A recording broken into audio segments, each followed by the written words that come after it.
We go to our own Trey Yingst live on the ground in Israel, inside a home hit by Hamas terrorists. Tell us about the scene, Trey.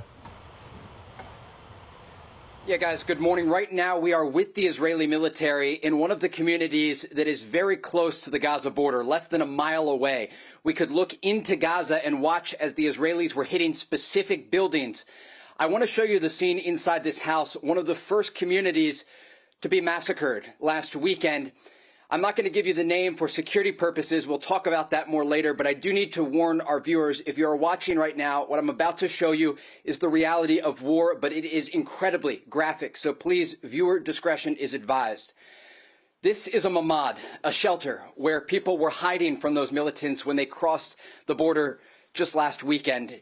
If you look here on the door of the shelter, you can see bullet holes, Hamas fighters firing, trying to destroy the locks of these doors, where they then slaughtered the residents of this small community. You can see the floor here covered in blood. There was a struggle, people simply trying to survive as they were at home on a weekend with loved ones. There are bullets on the ground, evidence of the war crimes committed against this quiet community, where more than 25% of the population was killed or is missing. I'm going to take you outside here so you can see more of this area along the Gaza border, one of the hardest hit places.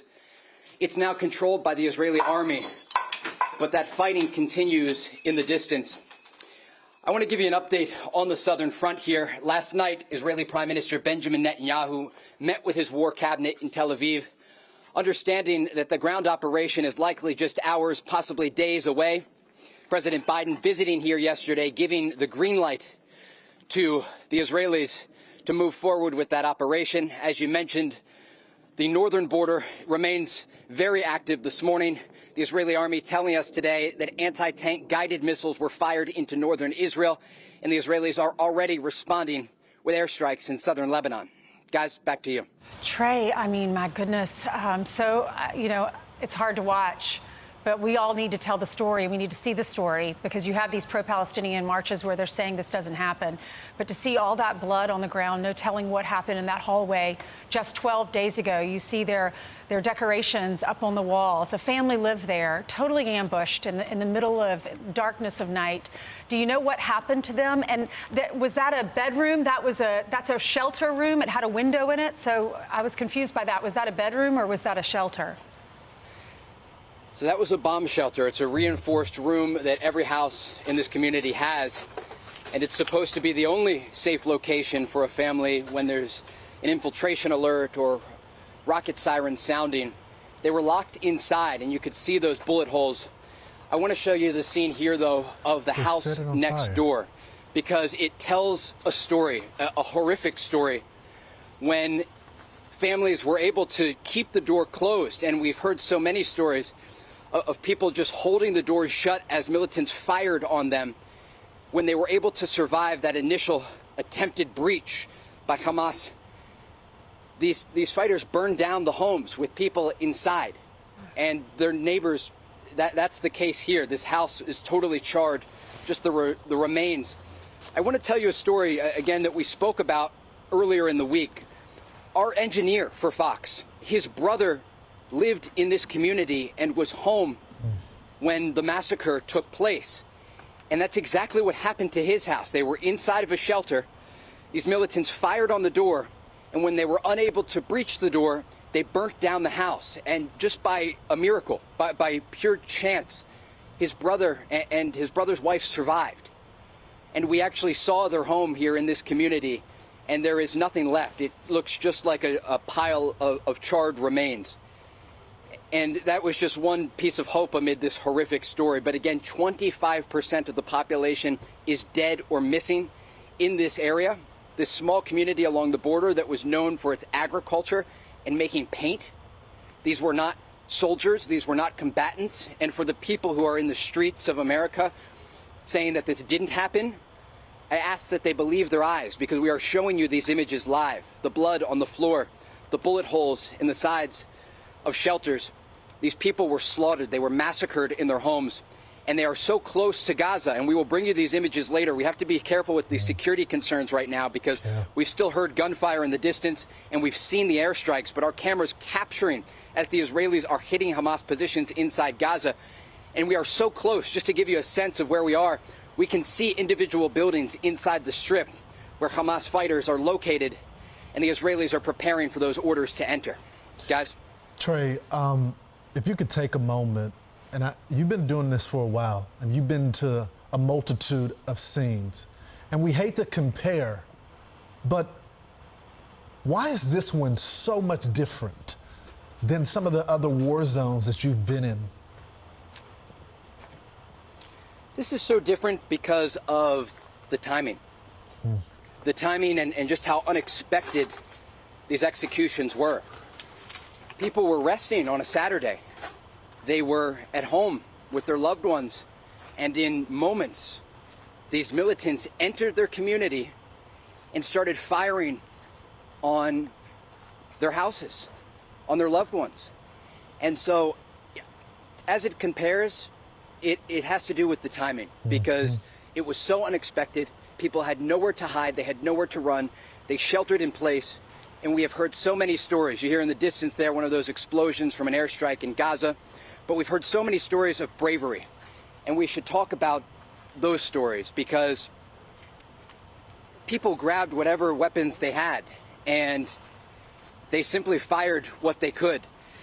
And many people were saved as a result. They were able to just make it through, just like our engineer's brother, just simply trying to survive. But as it compares, it has to do with the timing. Yeah. Lawrence? So Trey, think about this. You have the Israelis worried about getting innocent people aid, and you have Hamas trying to kill innocent people as their target. That is the contrast. In Egypt, they were begging Egypt to give aid to individuals. We're giving $100 million in the hope it's getting to the right people. And at the same time, Hamas says, if I get the chance, I'd like to kill more Holocaust survivors, more babies, more children, more unarmed civilians.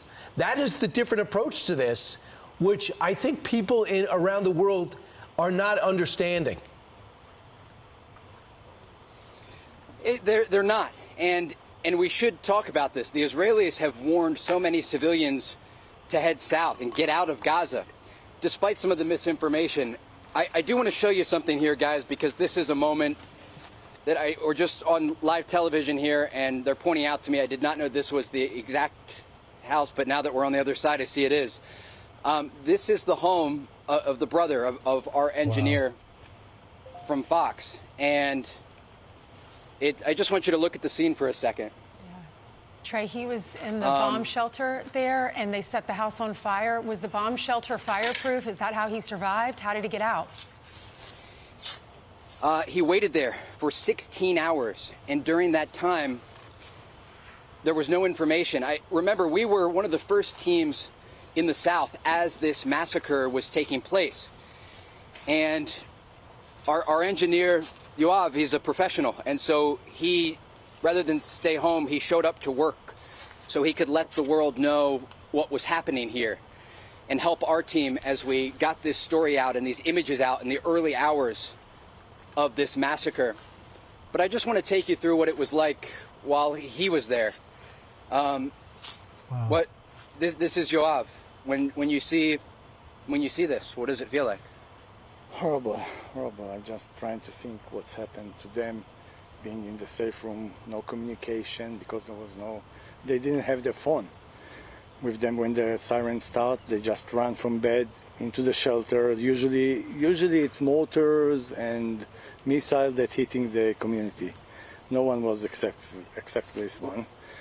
And when at some point they understood, and they actually was there for 12 hours, I think. No communication to the outside world. What did it feel like? You were with us in the South, and I saw you checking your phone, waiting for that call, and there was an anticipation. What did it feel like in those moments? Hard. It was very hard. I mean, we cover a lot of stories around the world, but nothing like that. And for me especially, I mean, we try to do the job. You remember the first day? We've been here with outside, but it was difficult for me with the unknown, knowing what's happened inside. It's the unknown, and it just shows you how close. Thank you, Yoav, for sharing that. It just shows you how close to home this hit for so many people. But just taking you through those moments, we were watching as dead and injured Israeli soldiers were being dragged out of jeeps, laid on the pavement. They were trying to resuscitate their friends, and we had to bring you these images because we understood that such a massacre was unfolding before our eyes. But Yoav, he stayed with us, making sure our shot was up, making sure that we could tell the millions of people watching what was happening in real time, even when he didn't know his own brother was alive. And so that's just one story I think you should know about what occurred here. And if you told me that day that it would be so important to get the word out, I'd think, hey, that story can wait, but it needs to be told because already people are forgetting or denying that it happened, and they will not be able to do that if they watched you this morning, Trey. Thank you. Thanks, Trey. Thank you, Trey.